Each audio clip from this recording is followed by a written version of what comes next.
National crush म्हणून प्रसिद्ध असलेली गिरिजा ओक महाराष्ट्राचे मुख्यमंत्री देवेंद्र फडणवीस यांची मुलाखत घेणार असल्याची चर्चा पुढे आलेली आहे।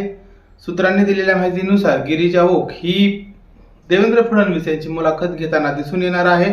या मुलाखतीचा विषय हा राजकीय असेल यात दुमत नाहीये, परंतु चाहत्यांसाठी आश्चर्याची गोष्ट आहे ती म्हणजे गिरिजा ओक फडणवीस यांना नेमके कोणते प्रश्न विचारणार आणि आक्रमक प्रश्न विचारणार की सॉफ्ट प्रश्न विचारणार ही ठरलेली मुलाखत असेल का, प्रसिद्धीचा स्टंट असेल का, या सगळ्या गोष्टी आहेत।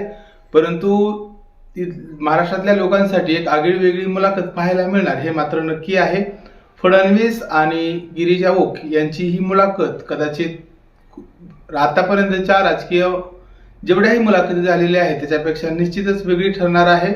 गिरिजा ओकसाठी ही सन्मानाची गोष्ट आहे, कारण मुख्यमंत्र्यांचा थेट मुलाखतीतून संवाद साधता येणार असल्यामुळं या मुलाखतीतून नव्या गोष्टी कोणत्या पुढे येतील हे पाहणं गरजेचं आहे।